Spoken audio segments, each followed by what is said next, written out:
Hey, what's up everybody? Prospector here with Watcher of Realms, guys. We're going to be talking about should you summon this weekend, and there is a few caveats coming along with this one, but it's an amazing banner. Anyways, without further ado, let's dig in.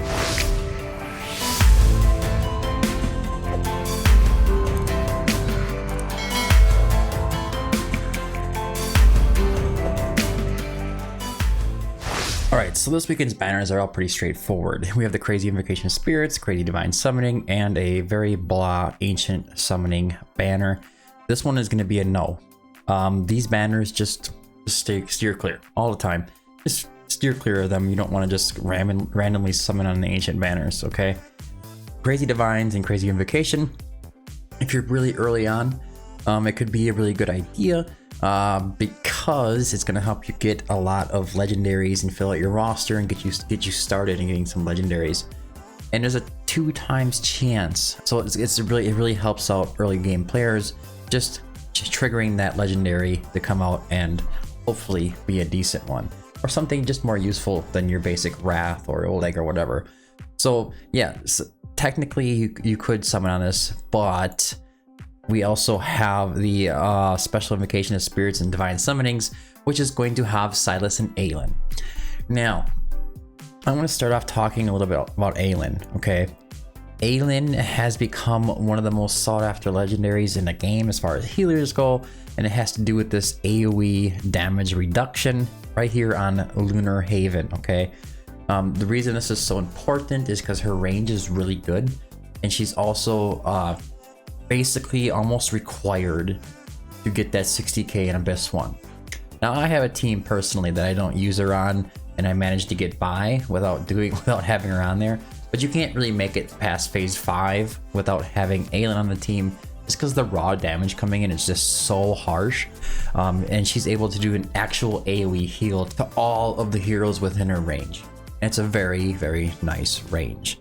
But that's basically all she's about. She's going to bring you massive AoE heals. It's very consistent. It's very fast. She heals everybody up equally. So it's just boom, boom, boom, boom, brings their health back up to full HP.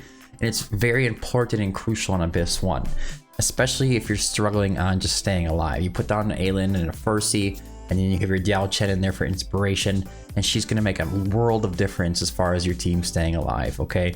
She's also going to be really good at the Healer Codex. She is the MVP, of course, on Healer Codex because of the way that she works. She just AoE heals all the statues, and it's just insane. So Aylin is definitely one hero that you're going to want to go for.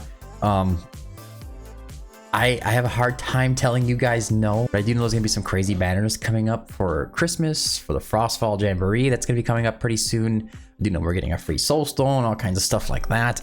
That being said, it's just like almost like telling you not to summon for Aylin if you don't have Aylin and you're in that early game status. If you're in the mid game status and you're trying to find a way to push yourself on Abyss 1 and you're struggling at that 12k mark or something crazy like that, Aylin is going to make the world of difference, okay? She's going to keep your team alive extremely well. She's very important.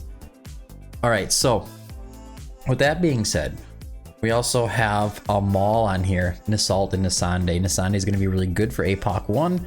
You can try to push her a little bit in APOC 2 just for cleansing. She has really nice heals. Nasalt has not really fallen into any new metas lately. He was there for a little bit on Guild Boss 1, but he's kind of fallen off of that. Then we have Maul, though. Maul is a very good unit as far as early game goes. You get to that A5, that cost reduction is crucial. It helps you a ton in Gear Raid 3 if you're trying to push Gear Raid 3, 18, 19, 20. He can sometimes even help a little bit in 21, honestly.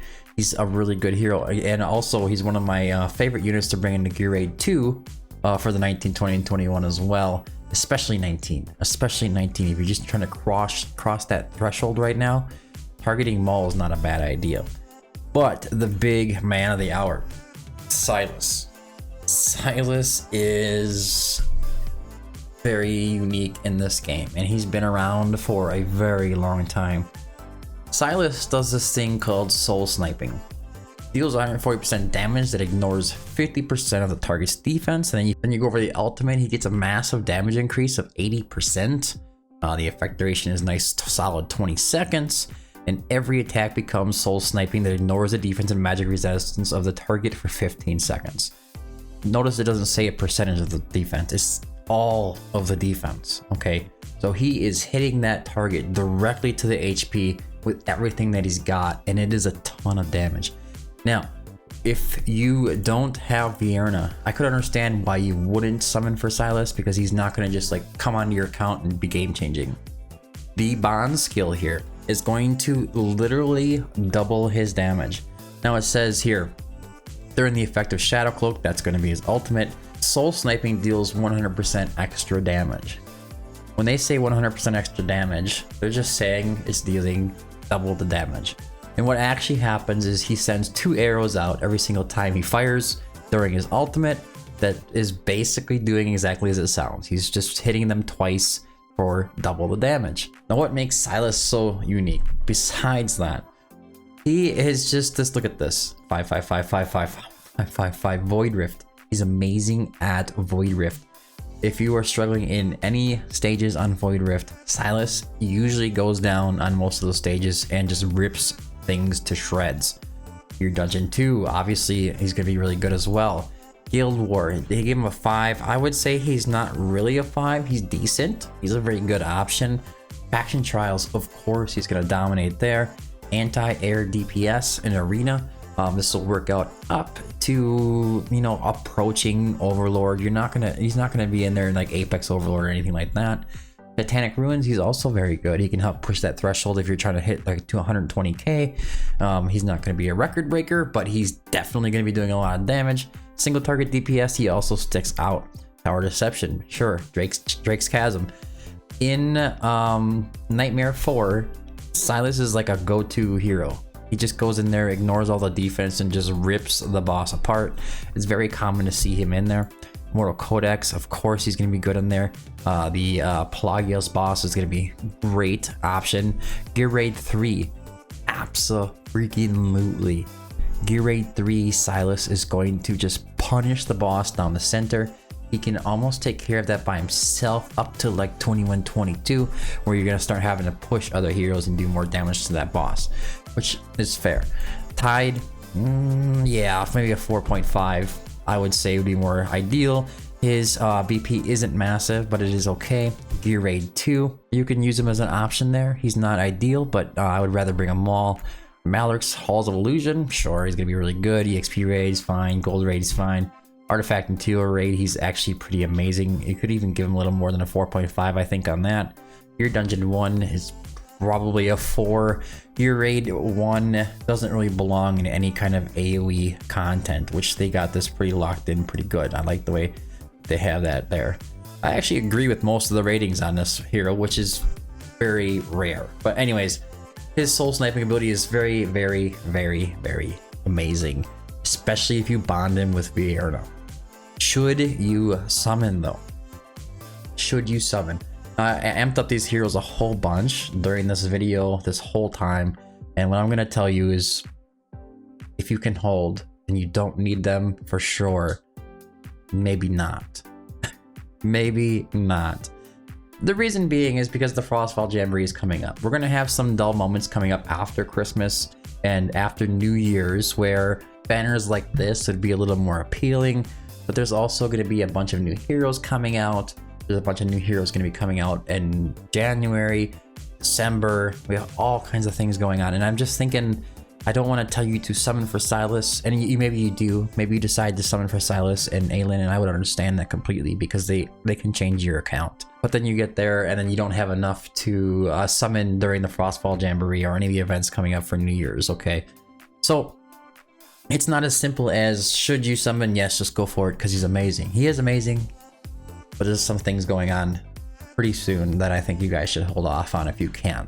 But yeah, let's break it down like this. If you're free to play right now and you are already short on summons and you're trying to think about what you're gonna do going forward, just hold right now. Just hold right now if you're like the early game free to play, maybe mid-game player, and you don't have a lot of summon crystals to work with, then just go ahead and hold. If you're a low spender, you could try to pull a legendary and see if you get lucky. That's what I'm going to put it at. And then if you are an endgame player, spender or whatever, you're gonna go ahead and summon anyways if you don't have Silas A5. And actually the A3 is the only one you really need to go for here. It's going to be right here. When there are more than 2 marksmen on the field, increases damage of the hero and 1 random allied marksman by 15%. It's very nice to get him to awaken level 3, so that's something to consider as well. So if you go up to the A5, yeah, you can get extra 15% damage, and it does add up, honestly.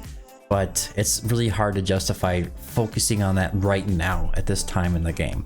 I would say even kind of try to save a bunch of your resources for the Frostfall Jamboree and the New Year's events. Anyways, these summons are very, very enticing, and I can understand if any of you guys decide to summon.